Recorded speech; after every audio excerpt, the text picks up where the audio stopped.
In the meantime, a new study shows kids who started playing football before the age of 12 showed symptoms of brain disease much earlier than those who started playing in their teens. And the study looked at the brains of nearly 250 amateur and professional football players. Matt Doherty now live at the Texas Medical Center, where neurologists are taking a closer look at these results. Matt? Yeah, there have been reports of kids' behaviors changing dramatically after they've suffered concussions, but does it make a difference how old they are when they're hit in the head? That new study says it does.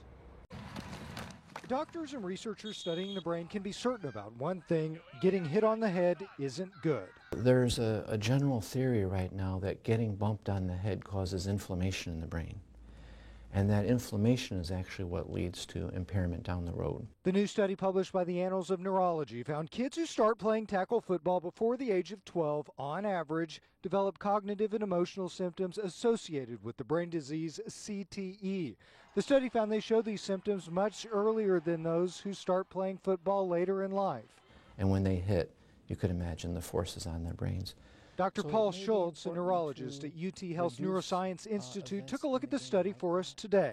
But I think it does make the point that we should be really looking very carefully at people under age 12 if they're in a contact sport. The doctor says the brains of preteen kids are still growing and won't be finished until as late as their early 20s. You know, I would hate to say anything against football because I love the game like everybody in Texas.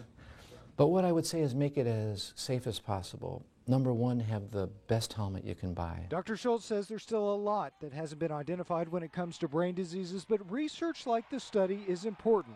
However, it may still be too soon to draw a conclusion.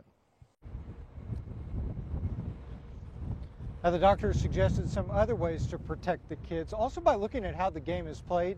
He says in instances like a kickoff return where you have opponents from either side rushing at each other full charge down the field may not be the best idea for those little kids.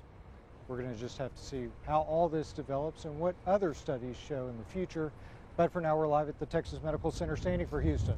Matt Doherty, KHE 11 News. Yeah, some solid information to parents consider before signing their kids up to play tackle football. All right, thank you, Matt.